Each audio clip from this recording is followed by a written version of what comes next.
محمد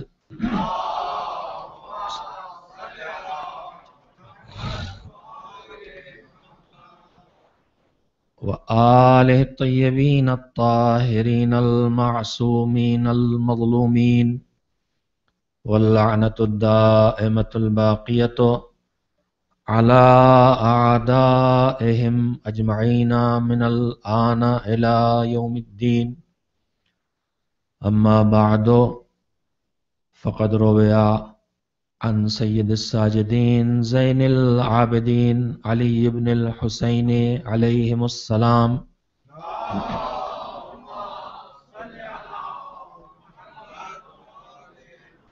فی دعاء معروف بدعاء مکارم الاخلاق وعمرنی ما کان عمری بذلة فی طاعتک فإذا كان عمري مرتعا للشيطان فاقبضني إليك قبل أن يسبق مقتك إلي أو يستحكم غضبك علي.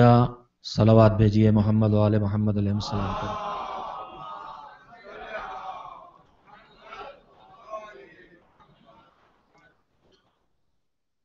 چونکہ ایام اعزا کے سلسلے مجالس میں ان مجالس کا تعلق خاص کر کے ہمارے چوتھے امام حضرت زین العابدین علیہ الصلوۃ والسلام کی شہادت سے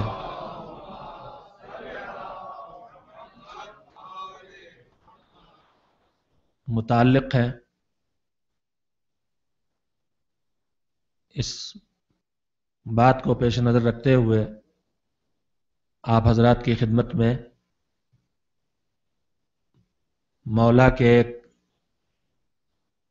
ایسے ارشاد کو عنوان کلام کے طور پر آپ کے سامنے پیش کیا ہے جس میں مولا نے ہم کو انسانی زندگی کا ہدف بتایا ہے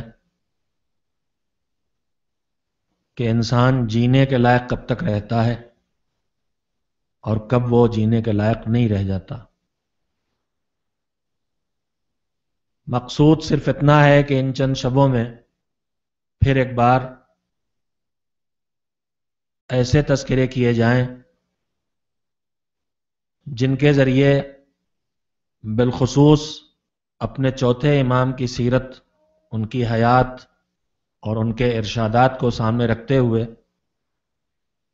ہم اپنی زندگی میں کوئی نہ کوئی ایسی تبدیلی پیدا کر سکیں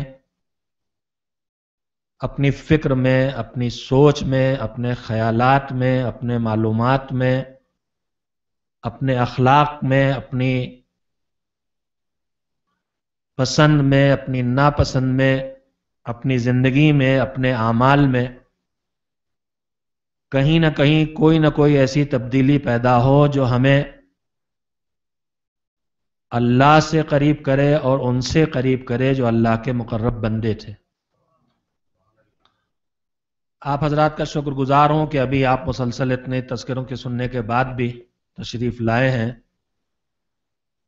عزیزان محترم، میں ان چند شبوں میں اپنے چوتھے امام کی سیرت اور ان کی زندگی، ان کے ارشادات، ان کے ہدایات کو پیش نظر رکھتے ہوئے جو میرے ناچیز معلومات ہیں، جو انتہائی کم ہیں، محدود ہیں، ان کی روشنی میں ایسے تذکرے پیش کرنے کی کوشش کروں گا. اور ہمیشہ یہ کوشش کرتا ہوں جہاں مجھے لگتا ہے کہ یہ میرے معلومات میں اضافہ ہو رہا ہے اس بات سے، جہاں مجھے لگتا ہے میری فکر میں اس گفتگو سے، اس تذکرے سے اصلاح ہو رہی ہے، جہاں مجھے لگتا ہے کہ میری کوئی بری عادت ممکن ہے اس سے کچھ کمزور ہو جائے، جہاں مجھے لگتا ہے کہ میری کوئی اچھی عادت شاید اس بات سے پڑ جائے، جہاں مجھے محسوس ہوتا ہے کہ شاید میرے عمل میں کوئی اچھی تبدیلی آ جائے، جہاں مجھے یہ محسوس ہوتا ہے کہ شاید میرے اس بات سے میرے اندر کوئی خرابی کچھ کمزور ہو جائے، تو میں ایسی بات کو منتخب کرتا ہوں اپنے لیے بھی اور پھر اسے آپ تک منتقل کرنے کی کوشش کرتا ہوں. اس کا ہرگز مطلب یہ نہیں ہوتا کہ آپ کے معلومات میں وہ چیز نہیں ہے، میں نے سمجھ لیا ہے، اس کا ہرگز مطلب نہیں ہوتا کہ اس بیماری کا شکار ہیں آپ. لیکن میرے عزیزو، ہم سب ایک ایسی زندگی بسر کر رہے ہیں جہاں ہمیں مسلسل یاد دہانی کی ضرورت ہے، اور وہ یاد دہانی ہمارے اوپر ایک ذمہ داری بھی رکھی گئی ہے، اور اس کام کو کرنے والے، اس کام میں شریک ہونے والے، اس کام میں آگے بڑھنے والے، ان سب کے لیے ہمارے ہادیوں اور رہبروں نے دعائیں دی ہیں. مجھے گفتگو شروع کرنے سے پہلے ہی ایک بات یاد آ گئی. پیغمبر خدا حضرت محمد مصطفیٰ صلی اللہ علیہ وآلہ وسلم کا ایک جملہ یاد آ گیا.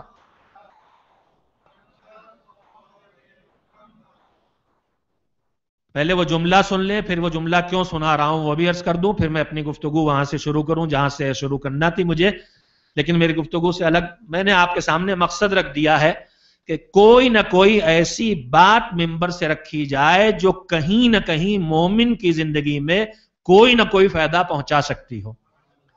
چاہے معلومات میں چاہے معلومات میں اضافہ ہو، چاہے فکر کی اصلاح ہو، چاہے نظریات میں کوئی اچھی چیز پہنچے، چاہے سعی صدر پیدا کرے، چاہے ذہن کی گنجائش کو بڑھائے، چاہے اخلاق کی وسعتوں میں اضافہ کرے، چاہے عمل کی دنیا میں کوئی اصلاح کر دے. کچھ تو ایسا جائے جو اس ممبر کی ذمہ داری کو پورا کرنے کے، فریضے کو پورا کرنے کی راہ پہ انسان کو ڈال دے. میرے عزیزوں میں جملہ جو درمیان میں یاد آ گیا، رسول اکرم حضرت محمد مصطفیٰ صلی اللہ علیہ وآلہ وسلم کا ایک جملہ ہے.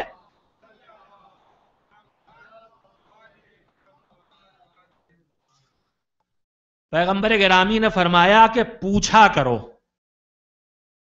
سوال کیا کرو، دریافت کیا کرو، جو نہیں آتا ہے وہ پوچھا کرو. فرمایا کہ جب کوئی آدمی نہ جاننے والا کسی جاننے والے سے کچھ دریافت کرتا ہے اور اس کے بعد وہ جواب دیتا ہے تو اس کا فائدہ خالی ان دو کو نہیں پہنچتا، اس کا اجر آخرت، سوال جواب کا نتیجہ وہ علم کے معلومات کی منتقلی وہ ایک الگ جگہ ہے، لیکن اس کا اجر و ثواب صرف ان دو تک محدود نہیں رہ جاتا. پیغمبر نے فرمایا کہ پہلا اجر و ثواب اسے ملتا ہے جس نے سوال کیا، دوسرا اجر و ثواب اسے ملتا ہے جس نے جواب دیا، تیسرا اجر و ثواب اسے ملتا ہے جس نے اس کو سنا اور اس جواب کی روشنی میں اپنی زندگی میں اسے اپنایا. اب اس کے بعد پھر چوتھا کون بچا؟ ایک پوچھنے والا ہو گیا، ایک بتانے والا ہو گیا، ایک سننے والا ہو گیا. لیکن اس ماحول کو پیغمبر کتنا پسند فرماتے ہیں. فرمایا کہ صرف پوچھنے والے کو اجر نہیں ملے گا، صرف جواب دینے والے کو اجر نہیں ملے گا، صرف سننے والے کو جس تک معلومات پہنچے ہیں اسے اجر نہیں ملے گا، بلکہ فرمایا اور جو اس ماحول کو دوست رکھے، جو اس ماحول کو پسند کرے کہ وہاں معلومات دیے جائیں، معلومات لیے جائیں، معلومات پہنچائے جائیں، نہ سوال کرنے والا ہے، نہ جواب دینے والا ہے، نہ جواب کا سننے والا ہے، خالی اس علمی ماحول کو پسند کرتا ہے تو اللہ اسے بھی اجر عنایت فرماتا ہے. میرے عزیزوں، میں نے یہ جملہ اس لیے کہا ہے کہ آج کل ہم جیسے ممبر پر آنے والوں کو جنہیں لوگ اعلان سننے کے بعد رخ موڑ لیتے ہیں، ہمیں نصیحتیں کی جانے لگی ہیں. میرے یہ درسی مجلس تھی، فضائلی مجلس نہیں تھی. میری سمجھ میں یہ بات نہیں آتی کہ معاذ اللہ آپ نے فضائلی مجلس کس چیز کا نام رکھ لیا. مجلس کی دو قسمیں کہاں سے ہو گئی ہیں کہ ایک درسی مجلس ہے اور ایک فضائلی مجلس ہے. میرے عزیزو، مجلس اسی وقت تک مجلس ہے جب تک کہ وہ ان کی بات پہنچانے کا ذریعہ ہے. جب تک بات پہنچا رہی ہے تو فضائل بھی ہے تو بھی مجلس ہے، درس بھی ہے تو بھی مجلس ہے. الگ الگ قسمیں نہیں ہیں میرے عزیزو. ان کی ہر فضیلت میں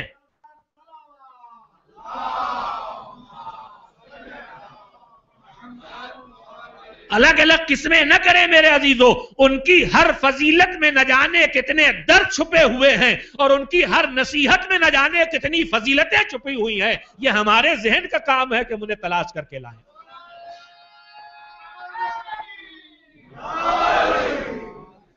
ایک صلوات مل جل کے بھیج دیجئے محمد و آل محمد علیہ السلام پر.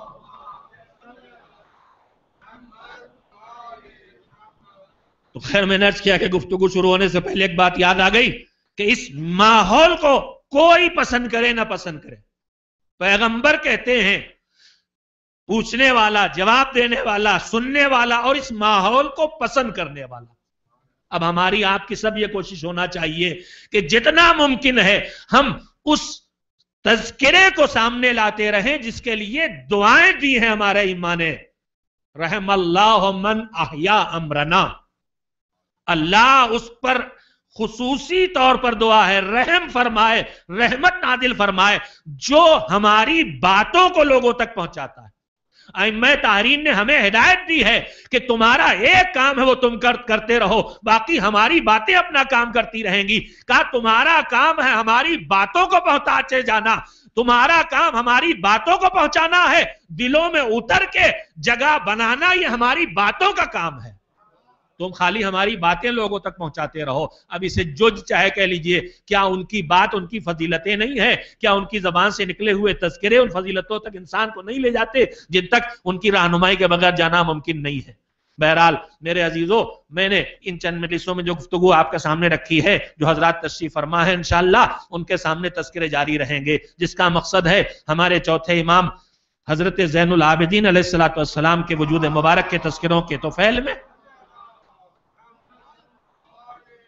ان کی سیرت، ان کے ارشادات اور ان کے ہدایات کی روشنی میں خصوصیت کے ساتھ کچھ باتیں کی جائیں جس سے کہیں ہمارے معلومات میں کچھ پہنچے، کہیں ہمارے نظریات میں کچھ پہنچے، کہیں ہمارے عقائد کی کوئی استحکام ملے، کہیں ہمارے اخلاق کو کوئی مدد ملے، کہیں ہمارے عمل کو راست پہ چلنے میں کوئی مضبوطی ملے۔ ان تذکروں کو اس نیت کے ساتھ آپ کی خدمت میں لے کے حاضر ہوا ہوں، اور اس کے لیے میں نے منتخب کیا ہے سید سجاد کی مشہور ترین دعاؤں میں سے ایک دعا ہے جس کا نام ہی ہے مکارم الاخلاق، اخلاق کی بلندیاں۔ پیغمبر خدا حضرت محمد مصطفیٰ صلی اللہ علیہ وآلہ وسلم کا جملہ، انما بعثت لاتمم مکارم الاخلاق۔ پیغمبر نے نہیں کہا کہ میں اخلاق پہنچانے آیا ہوں، کہا میں اس لیے آیا ہوں تاکہ اخلاق کی اونچائیوں کو تمہارے درمیان مکمل کر دوں۔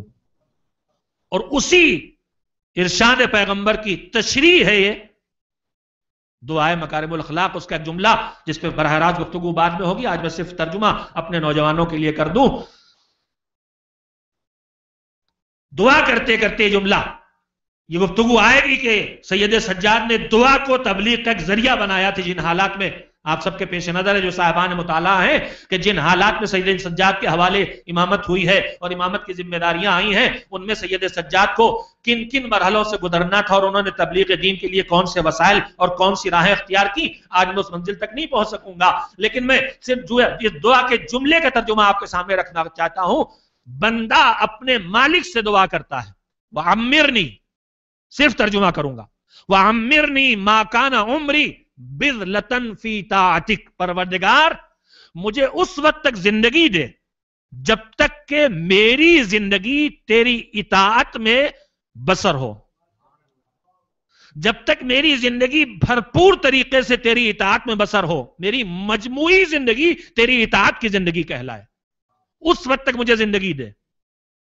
وَإِذَا كَانَ عُمْرِي مَرْتَعًا لِلشَّيْطَانِ، تفصیل بعد میں، لیکن اگر میری زندگی شیطان کی چراگاہ بن جائے، فَاقْبِضْنِي إِلَيْكَ، تو اس منزل پر آنے سے پہلے مجھے اپنے پاس بلا لے، قبل ان يسبق مقتك الیہ، اس سے پہلے کہ تیری ناراضگی میری طرف چل پڑے، او یستحکم غضبک علیہ، یا تیرا غضب میرے اوپر پکا اور پختہ ہو جائے۔ میرے عزیزو، ہدف زندگی اطاعت پروردگار، یہ بنیادی فکر ہے جو سید سجاد کے ان جملوں سے ہمیں ملی ہے، اور سیرت اور کردار اور ارشادات کا سب کا نتیجہ اور نچوڑ یہی نکلے گا کہ انسان قربت الہی کی منزلیں طے کرے، جس غرض سے پیدا کیا گیا اس مقصد کو پورا کرے اور نجات اور کامیابی کی منزل تک پہنچے۔ لیکن آج ابتدائی طور پر ایک دو بنیادی باتیں آپ کی خدمت میں پہلے کہنا چاہتا ہوں تاکہ اس موضوع پر گفتگو کی جا سکے۔ میرے عزیزو، ہم اپنے امام کی یادگار منانے کے لیے جمع ہوئے ہیں، چوتھے امام۔ امامت ایک الہی منصب ہے، اگرچہ میرے سامنے وہ تمام تعلیم یافتہ اور باشعور حضرات تشریف فرما ہے، لیکن بہرحال بعض باتیں صرف یاد دلانا بھی ایک نتیجے تک پہنچاتا ہے۔ امامت کس شرف کا نام ہے، میں تھوڑا سے اس پہ وقت لے کے پھر بات کو آگے بڑھاؤں گا۔ امامت ایک الہی منصب ہے. یہ الہی منصب کتنا عظیم ہے، اور چونکہ ہماری گفتگو اب ادیان و مذاہب سے ہوتی ہے، کھلی ہوئی جگہ موجود ہیں گفتگو کرنے کے لیے، اور اکثر ہم لوگوں میں اکثر ہمارے جوان بالخصوص نیٹ وغیرہ پر جڑے ہوئے ہیں دوسرے ادیان و مذاہب کے لوگوں سے، اور ان سے گفتگو چلتی رہتی ہے. ان کے پیش نظر بھی میں نے ایک چھوٹی سی بات کہنا چاہیے. امامت کس شرف کا نام ہے؟ ہم اور آپ شرف کی دنیا پہ جب نظر ڈالیں، جو ہمیں اور آپ کو شرف ملتا ہے انسانیت کو، تو ہمارا پہلا، میں نے پہلے اشرے میں کہیں 2-3 جملے سلسلے میں کہیں، ہمارا پہلا شرف ہے انسان ہونا. ہمارا پہلا شرف ہے انسان ہونا، لیکن یہ آخری شرف نہیں ہے، یہ ہے پہلا شرف. پھر انسان کی قسمیں بننا شروع ہو جاتی ہیں. ایک انسان حقائق کا انکار کرنے والا انسان ہوتا ہے، جس میں سب سے پہلی حقیقت خالق کائنات کا انکار ہے. یہ منکر ان حقیقتوں میں سے کسی بنیادی حقیقت کا انکار کرے تو وہ کیا کہلائے گا؟ کافر کہلائے گا. پردہ ڈالنے والا. کفر کے اصل معنی ہوتے چھپانے کے، پردہ ڈالنے کے. یہ آدمی حقیقتاً فطرت سے انکار بھی نہیں کر پاتا، خالی پردے ڈالتا ہے. فطرت اسے مجبور کرتی ہے اقرار کرنے پر، لیکن پردے ڈال کے چھپاتا ہے. تو کافر ہے انکار کرنے والا. اس کے مقابلے میں اقرار کرنے والا مسلم ہے. میں نے ایک دن یہیں اشرے میں آپ کی خدمت میں عرض کیا تھا کہ 3 قسمیں انسانوں کی ہیں کم سے کم: مسلم، مومن اور کافر. مسلم اور مومن، ایک کا حق ہے انصاف، ایک کا حق ہے احسان، اور مومن کا حق ہے ایثار. اس سلسلے میں گفتگو آئی ہے، لیکن آج دوسری بات کہہ رہا ہوں. انسان ہونا ہمارا ایک شرف ہے، لیکن آخری شرف نہیں ہے. انسان ہونے کے بعد ایک ہے جو حقائق کا، توحید کا، نبوت کا، معاد کا، قرآن کا انکار کر دیتا ہے، وہ کافر. ایک وہ ہے جو اقرار کرتا ہے، یہ ہے شرف، یہ ہے اسلام. انسان کا ایک شرف ہے اسلام، اقرار کرنا. لیکن یہ اقرار زبان سے ہے، دل سے ہے، آدھا ہے، پورا ہے، پھر آگے بڑھتا ہے. یہ اقرار جب اور آگے بڑھتا ہے تو یہ اقرار ایمان کی شکل اختیار کرتا ہے. ایمان ایک اور شرف ہے انسان کا. انسان ہونا ایک شرف، اس پر اسلام لانا دوسرا شرف، اس پر مومن ہونا تیسرا شرف. لیکن ایمان انسان کا آخری شرف نہیں ہے. اس ایمان کو جب عملی زندگی میں اس کے تقاضوں کو پورا کیا جانے لگے تو یہ کہلاتا ہے تقویٰ.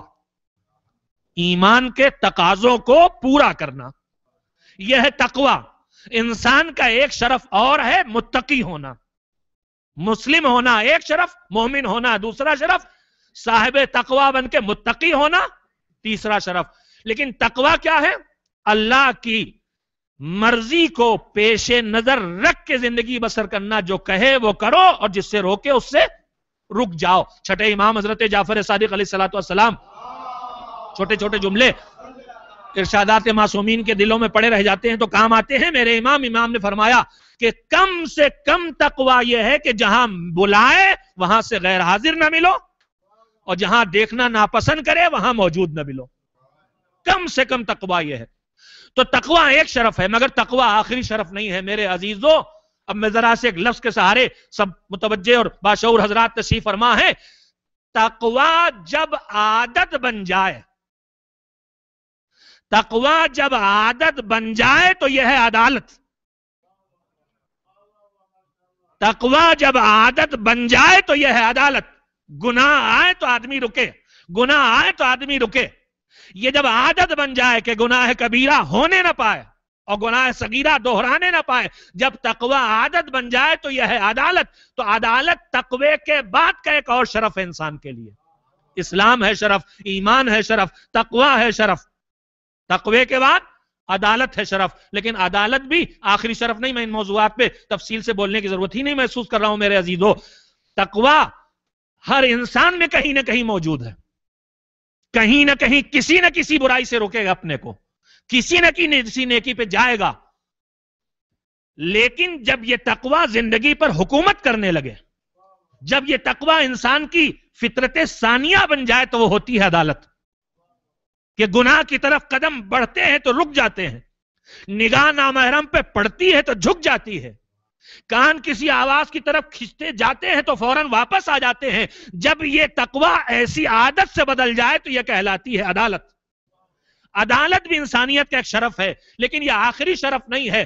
عدالت بھی ٹوٹتی ہے، عدالت بھی ٹوٹتی ہے. اللہ نے پھر گنجائش رکھی ہے واپس آنے کی. عدالت سے ہٹے، احساس جرم کیا، توبہ کی، استغفار کی، تدارک کیا، کچھ واجب چھوٹا ہے تو ادا کیا، کفارہ ذمہ تھا وہ ادا کیا، جو بھی حقوق ہے وہ ادا کیے، یہ عدالت پھر واپس آتی ہے. لیکن عدالت ہمیشہ رہنے والی چیز نہیں ہے، مگر یہ عدالت جب فطرت ثانیہ بن جائے تو وہ ہے عصمت.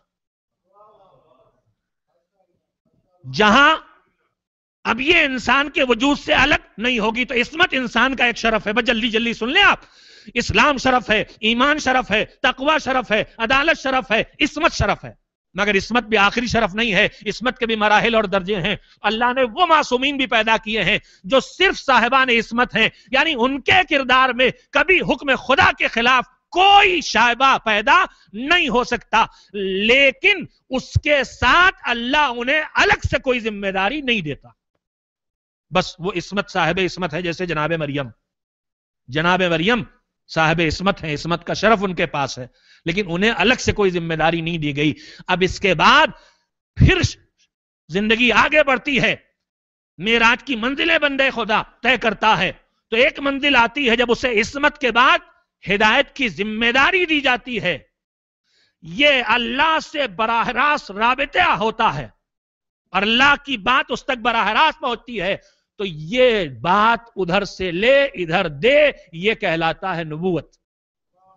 عصمت کے بعد نبوت ایک شرف ہے کہ اللہ کے منتخب بندوں میں یہ وہ منتخب بندہ ہے جسے براہ راست اللہ سے خبر مل رہی ہے، براہ راست اللہ سے اس کا رشتہ ہے، اللہ کی بات اس تک پہنچ رہی ہے. یہ نبوت ہے. لیکن نبوت بھی آخری شرف نہیں ہے. نبوت کے بعد ایک منزل اور آتی ہے جب اللہ پوری قوم کی ہدایت کے لیے جو نظام ہدایت بناتا ہے اسے بشکل شریعت اس کے حوالے کر دیتا ہے کہ پورا پیغام تمہیں پہنچانا ہے، تو وہ ہے رسالت. شریعت کو پہنچانے کی ذمہ داری جب مل جائے، پیغام خدا پہنچانے کی ذمہ داری کی حد تک نبوت ہے. اللہ کی طرف سے خبر پانے کی حد تک، حتیٰ کہ پہنچانے کی ذمہ داری بھی نہ ہو، تب بھی نبوت ہے. نبوت کے بھی مختلف مراحل ہیں، اس وقت میرا وہ موضوع نہیں ہے. لیکن جب پیغام خدا امت تک پہنچانے کی ذمہ داری آ جائے اور پورا پیغام، تو وہ رسالت کہلاتی ہے. مگر اس میں یہ شرط نہیں ہے کہ یہ پیغام تم ہی لے کے آئے ہو یا کوئی اور لے کے آیا تھا تم پہنچا رہے ہو. جب تک پیغام رسانی ذمہ داری ہے وہ رسالت ہے، لیکن جب پورا پیغام پہلی بار انہیں ملے کہ اب تم انہیں پہنچاؤ، یہ شریعت کے ساتھ صاحب شریعت بن کے آئے، تو یہ رسالت اولو العزم رسالت کہلاتی ہے. تو ایک شرف ہوا اولو العزم پیغمبر ہونا. میں اس کنارے پہ آپ کے ذہنوں کو لے آیا ہوں جہاں تک کے لیے آپ کو اتنی رحمت دی ہے. انسان ہونا شرف ہے، اس کے بعد اسلام شرف ہے، پھر مومن ہونا شرف ہے، ایمان شرف ہے، پھر تقوی شرف ہے، پھر عدالت شرف ہے، پھر عصمت شرف ہے. عصمت کے بعد نبوت شرف ہے، نبوت کے بعد رسالت شرف ہے، رسالت کے بعد اولو العزم پیغمبری اور اولو العزم رسالت صاحب شریعت و کتاب ہونا، یہ پھر ایک شرف ہے. اتنے شرف کہاں جمع ہیں؟ اتنے شرف صرف 5 شخصیتوں میں تاریخ نبوت اور رسالت میں جمع ہے. 5 اولو العزم پیغمبر ہیں. جو اولو العزم پیغمبر ہیں یعنی ادھر سے جتنی فضیلتیں سب ان تک آئی ہیں. انسانیت بھی ہے، اسلام بھی ہے، ایمان بھی ہے، عصمت بھی ہے، نبوت بھی ہے، رسالت بھی ہے اور اولو العزم پیغمبری بھی ہے. ان میں سے ایک ہے جناب ابراہیم. ان میں سے ایک ہے، آپ متوجہ ہیں، میں صرف زبان پہ لفظ لانے کی ضرورت ہے مجھے. ان میں سے ایک ہے جناب ابراہیم. یہ نبی بھی ہیں، یہ رسول بھی ہیں، یہ معصوم بھی ہیں، یہ نبی بھی ہیں، یہ رسول بھی ہیں، یہ اولو العزم پیغمبر بھی ہیں. اب اللہ ان کے اور امتحانات لیتا ہے اور اس کی بنیاد پر انہیں ایک ایسی خصوصی فضیلت اور ایسا خصوصی شرف دیتا ہے جس کا نام ہے خلت. ابراہیم خلیل اللہ ہیں.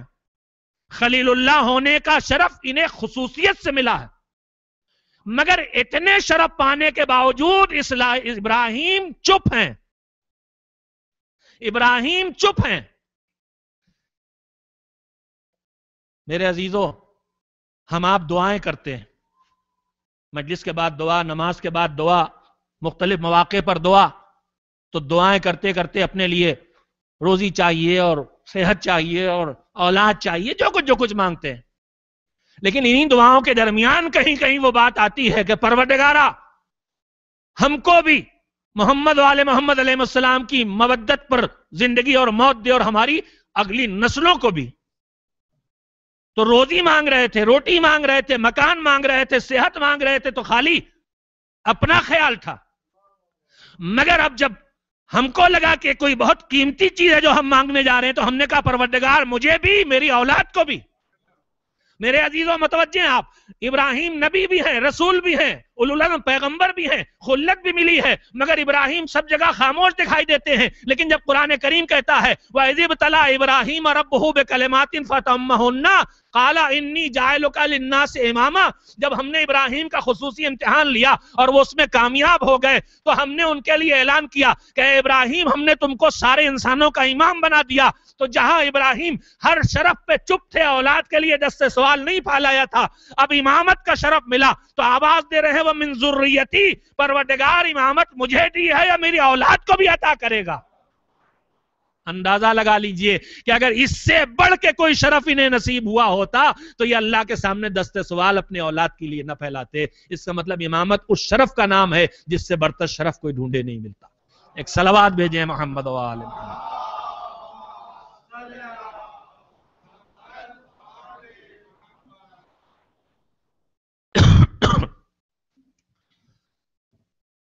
چونکہ مجھے ایک بنیادی بات کہنا ہے، اس کے لیے میں نے یہ تمہیدی گفتگو آپ کے سامنے رکھی ہے. میرے عزیزو، اس وقت پورے عالم اسلام میں دوسری بنیادی بات،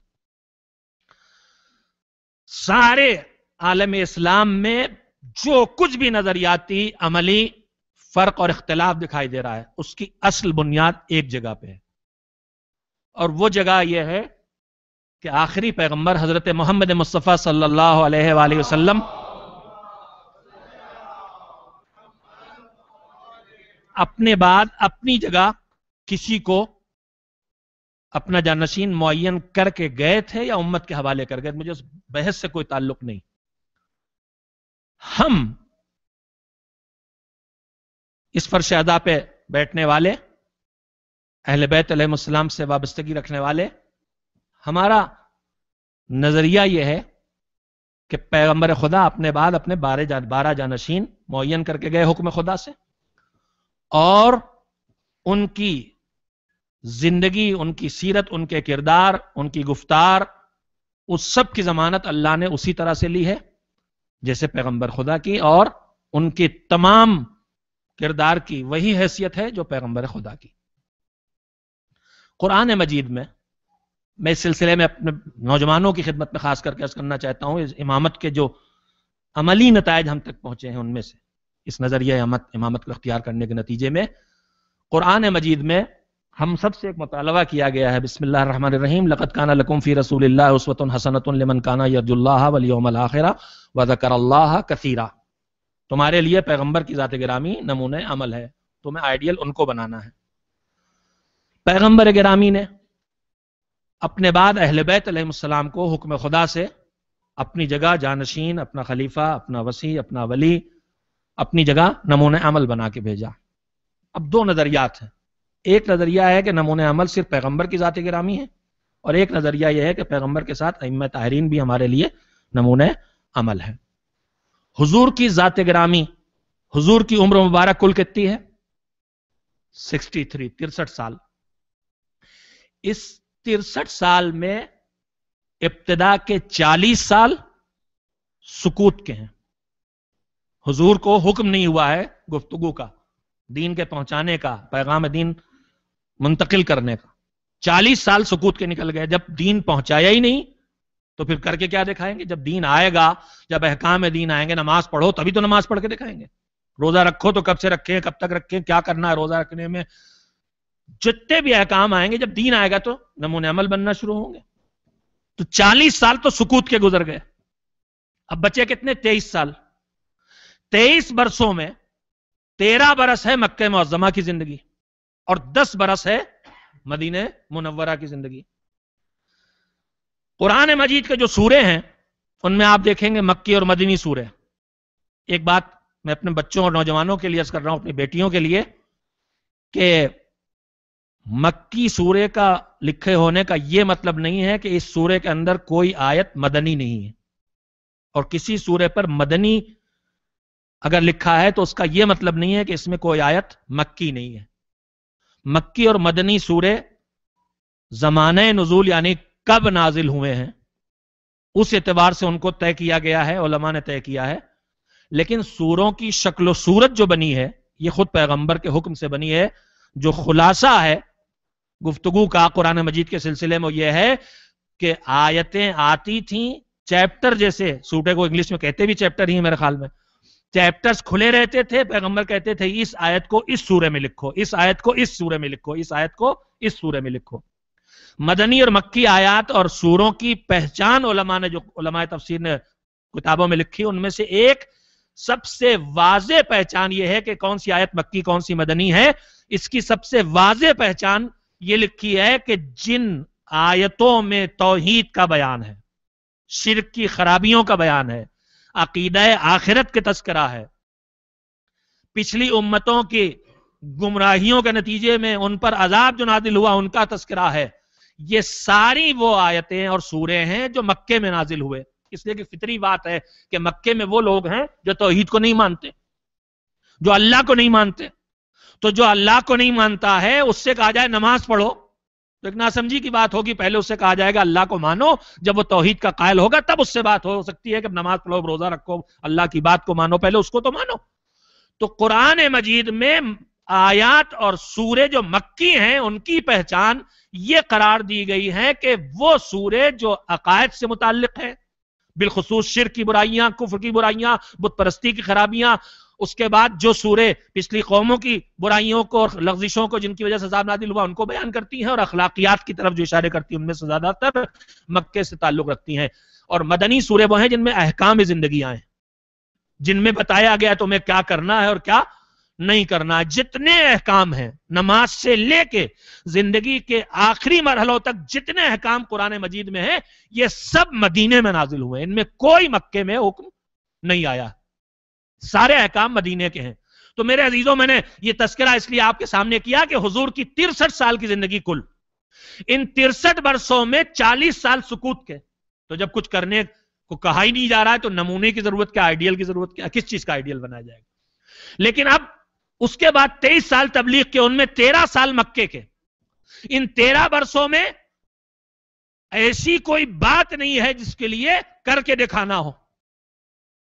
تو آئیڈیل کی ضرورت تو تب پڑے گی جب کوئی عملی حکم آئے گا. تو مکہ معظمہ میں حضور موجود تو ہیں لیکن وہاں ابھی کوئی ایسی بات ہوئی نہیں ہے جو عملی شکل ہو تو پیغمبر کو ضرورت ہو کہ اب دکھائیں تمہیں یہ کام کیسے کرنا ہے. تو اب بچی کل کتنی زندگی؟ 10 سال کی زندگی. ان 10 برسوں میں حضور کو سینکڑوں جنگوں کا سامنا کرنا پڑا، جس میں خود کی شرکت ہے اور کچھ میں اپنی طرف سے لشکر کو بھیجا، بہرحال اس میں داخل ہیں. انہی 10 برسوں میں حضور کو اتنی جنگیں بھی لڑنا پڑی ہیں، انہی میں علم کا پیغام بھی پہنچانا ہے، انہی میں گھریلو زندگی بھی ہے، انہی میں مسجد کی زندگی بھی ہے، انہی میں بازار کی زندگی بھی ہے. تو کل یہ 10 برس ہے. اب آپ یہ سوچئے کہ نمونہ حیات کتنا بچا امت کے لیے؟ 10 سال، صرف 10 سال. 40 سال سکوت کے، 13 سال مکے میں جہاں کوئی عملی حکم آیا نہیں، بچے 10 سال. اس 10 سال میں پورا اسلام جو کچھ بتا رہا ہے اس میں نمونہ اور آئیڈیل پیغمبر کے ساتھ اس 10 برس میں ہے. نظریے یہیں سے 2 ہو گئے. آپ بتائیے، ہم آپ اپنی ایک چھوٹی سی عادت کو بدلنا چاہے، اپنی اولاد کی تربیت کرنا چاہتے ہیں، ایک چھوٹی سی خرابی دور کرنا چاہتے ہیں، ایک چھوٹی سی اچھائی پیدا کرنا چاہتے ہیں، تو ہماری زندگیاں گزر جاتی ہیں، وقت لگتا ہے. اتنی پرانی عادتوں کو بدل کے تبدیلی لانا، اس تربیت کے لیے صرف 10 سال ہے پیغمبر کے پاس. جو صرف رک جائے گا نبوت پر، نہیں پہنچے گا امامت تک، جو رک جائے گا رسول تک، نہیں پہنچے گا اہل بیت تک، اس کے پاس نمونہ عمل خالی 10 برسوں کے لیے رہے گا. لیکن جو اہل بیت رسول تک پہنچ جائے گا، جو نبوت کے بعد امامت تک پہنچ جائے گا، یہ سلسلہ سن 260 ہجری تک چلتا رہے گا۔ پیغمبر کی آنکھ بند ہونے کے بعد 250 سال ملیں گے تربیت کے۔ میرے عزیزو، اب اس سے اندازہ لگا لیجئے ان 250 برسوں میں کتنی نسلیں گزر جائیں گی۔ جب نسلوں کے سامنے نمونہ موجود رہے گا تو پھر اس کا نتیجہ یہ ہوگا کہ زمین پہ کہیں بھی ہو مسلح ایک رہے گا۔ 250 سال حکومت نمونے کے، اسوے کے ہمارے پاس موجود ہیں۔ پیغمبر کا دور 10 برس کا ایک غربت کا دور ہے، مگر زمانہ ہمیشہ ایسا نہیں رہے گا۔ جہالت کا دور ہے، زمانہ ہمیشہ ایسا نہیں رہے گا۔ زمانہ بدلے گا، غربت ختم ہوگی، دولت آئے گی، جہالت ہٹے گی، علم آئے گا، خلوص ہٹے گا، مکاریاں آئیں گی، سادگی ہٹے گی، دکھاوے آئیں گے۔ تو زمانہ بدلتا رہے گا، نمونے عمل ہر بدلے ہوئے زمانے میں چاہیے، نمونے عمل ہر طرح کے حالات میں چاہیے۔ انتہائی درجہ کرم پروردگار ہے کہ اس نے بشکل امامت نبوت کے بعد ہمارے پاس پورے 250 سال رکھے ہیں، جس میں ہر دور کے امام میں جب حالات زمانہ بدلتے ہیں تو اس اعتبار سے امام کی سیرت سامنے آتی ہے۔ اب صاحب ایمان کو کون سے نقش قدم کو اختیار کرنا ہے، اب صاحب ایمان کو کس راہ پہ چلنا ہے۔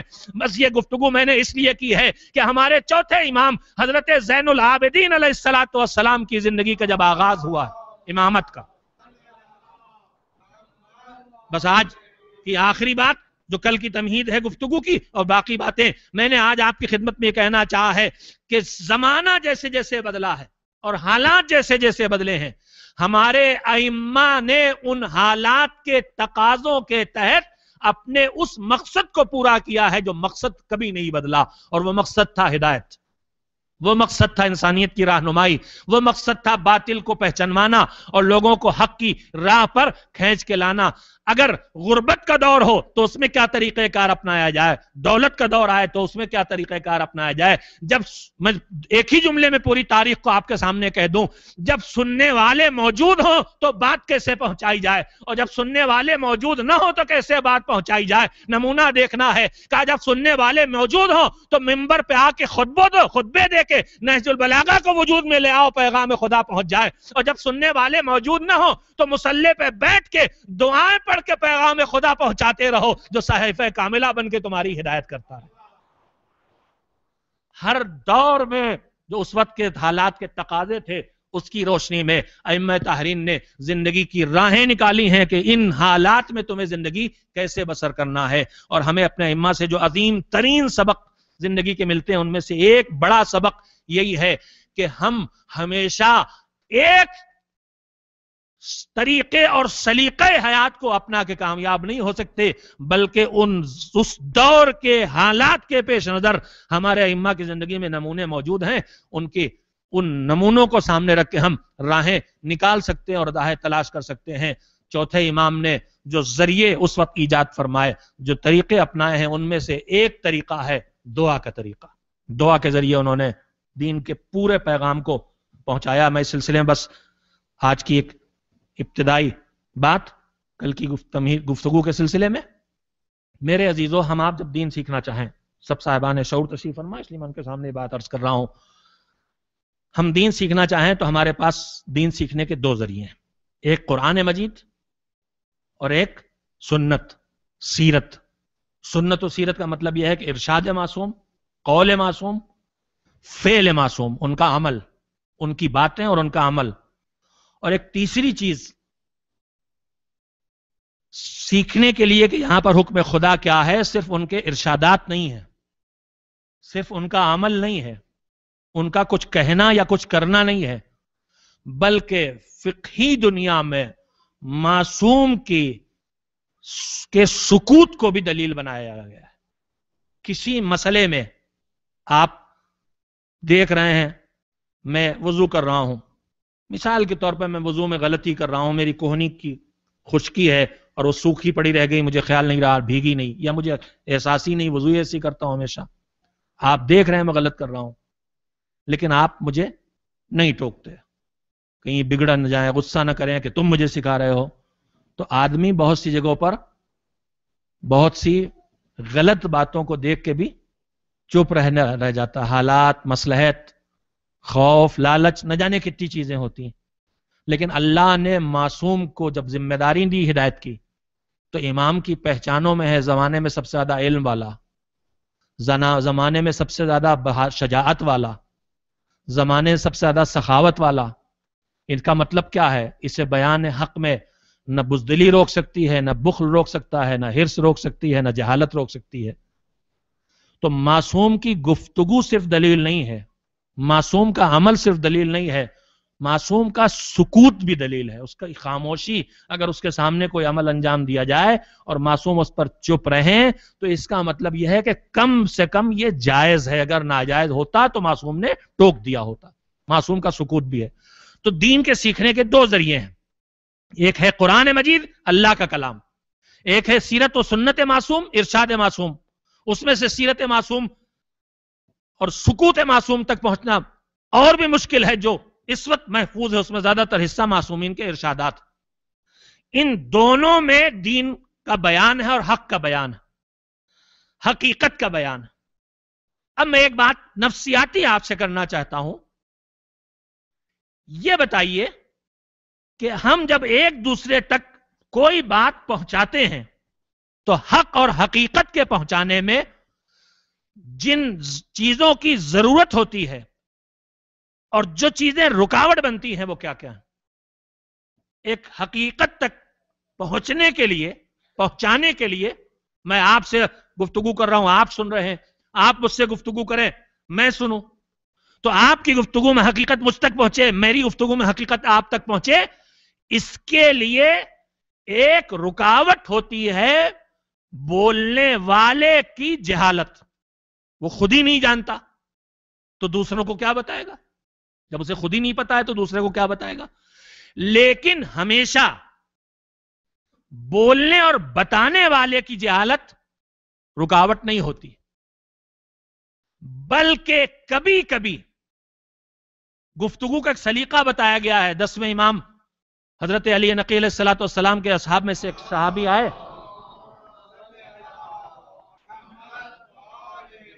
ان کا مولا آپ نے جو بات ہم سے کہی تھی وہی ہم نے لوگوں سے کہی، تو وہی بات آپ کی جب لوگوں تک پہنچائی تو لوگ ہم کو زندیق کہنے لگے، ملحد کہنے لگے، بے دین کہنے لگے. تو امام نے کہا کہ تم غلطی کرتے ہو. ہم کو حکم دیا گیا کلم الناس علی قدر عقولہم، جن سے بات کر رہے ہو ان کی شعور، ان کی عقل، ان کی قوت برداشت کو سامنے رکھ کے گفتگو کرو. تو اس کا مطلب یہ ہے کہ جب علم منتقل ہو، حقیقت ایک دوسرے کی طرف منتقل کی جائے تو اس کے لیے دو بنیادی شرطیں ہیں. ایک کہنے والے کا اس حقیقت سے باخبر ہونا، اور دوسری طرف سننے والوں کو اس کے لیے متحمل ہونا، اس کی برداشت ہونا، اس کے سننے کے لائق ہونا. کہنے والے کے پاس ہو لیکن سننے والے میں برداشت نہ ہو تو وہ بات منتقل نہیں کی جا سکتی. میرے عزیزوں، میں نے جو بنیادی بات کہی اس بات کے عرض کرنے کے لیے کہ قرآن دین کے سمجھنے کا ذریعہ، احادیث معصومین دین کے سمجھنے کا ذریعہ. قرآن کس کا کلام ہے؟ اللہ کا کلام. کہنے والا کون ہے؟ مالک، عالم. وہاں اس کی طرف سے کہنے میں کوئی رکاوٹ نہیں ہے. لیکن جن کے لیے آیا ہے، جن کے ذریعے آیا ہے نہیں، جن کے لیے آیا ہے وہ ہم اور آپ ہیں. ہدی للناس، ہدی للناس سارے انسانوں کے لیے آیا ہے. تو سارے انسانوں کے لیے جو بات آئی ہے، انسان سب برابر نہیں، سب کا شعور برابر نہیں، سب کی عقلیں برابر نہیں، سب کی سوچ برابر نہیں. اسی طرح سے حدیث، کہنے والا امام ہے، علم ہی علم ہے، اللہ کی طرف سے ملا ہوا علم ہے. لیکن بات جن سے ہو رہی وہ کون ہے؟ الگ الگ سمجھ والے، الگ الگ قوت برداشت والے، الگ الگ شعور والے. تو حقیقت ادھر سے تو جا سکتی ہے لیکن ادھر پانے والوں میں اس کی برداشت نہیں، لہذا پوری حقیقت منتقل نہیں ہو سکتی. پیغمبر کا ارشاد آپ کے سامنے ہے کہ سلمان کے پاس جو کچھ ہے اگر ابوذر کو معلوم ہو جائے تو ابوذر برداشت نہیں کر سکیں گے، سلمان کو قتل کر ڈالیں گے. تو بات پہنچانے والے کی طرف سے بے خبری خالی رکاوٹ نہیں ہوتی، بات پانے والا بھی اگر اس کے پاس گنجائش کم ہے تو بات پہنچانے والے کی طرف سے کمی نہ ہونے کے باوجود بات پہنچائی نہیں جا سکتی. یعنی جن سے بات ہو رہی ہے اگر ادھر سے رکاوٹ ہے تو بات پوری نہیں کہی جا سکے گی. میں نے یہ گزارش آپ کی خدمت میں اس لیے کی ہے کہ قرآن مجید اللہ کا کلام ہے، بندوں سے خطاب ہے. ائمہ طاہرین کے ارشادات اور احادیث اور روایات معصوم کا، صاحبان علم کا کلام ہے، مگر بے خبروں سے خطاب ہے. مگر معصوم جب دعا کے لیے بیٹھتا ہے، معصوم جب دعا کے لیے بیٹھتا ہے تو ادھر سے بولنے والا وہ ہے جسے اللہ کی طرف سے علم ملا ہے، اور ادھر سے سننے والا وہ ہے جو علم ہی علم ہے. اب نہ ادھر سے کوئی رکاوٹ ہے نہ ادھر سے کوئی رکاوٹ ہے. لہذا وہ حقائق جو معصوم کی دعاؤں کی دنیا میں دکھائی دیتے ہیں وہ حقائق دوسری جگہ ہم جیسے گنہگاروں کو ڈھونڈے نہیں مل پاتے ہیں.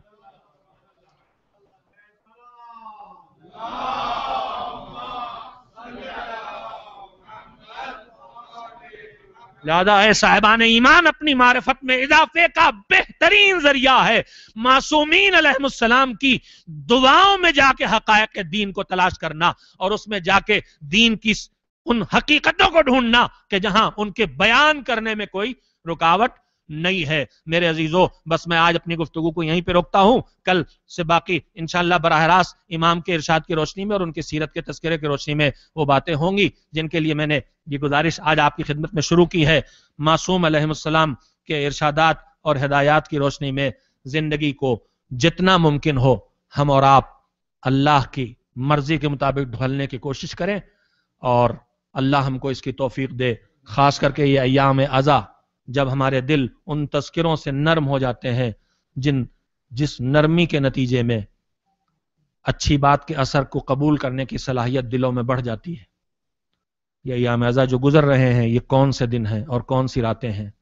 حسین کے لٹے ہوئے قافلے پر مصیبت کی وہ راتیں اور وہ دن جن میں ہر روز ایک نئی مصیبت آتی ہے.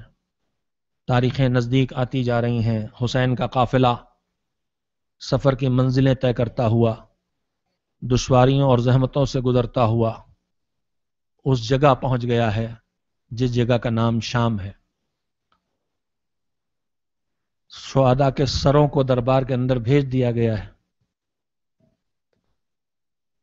شام اور شام کے بازار سے گزار کے جن میں آئینے سجے ہوئے تھے، بیویوں کا قافلہ دربار تک لایا جا چکا ہے، مگر قصر یزید کے دروازے پر قافلے کو روک دیا گیا ہے.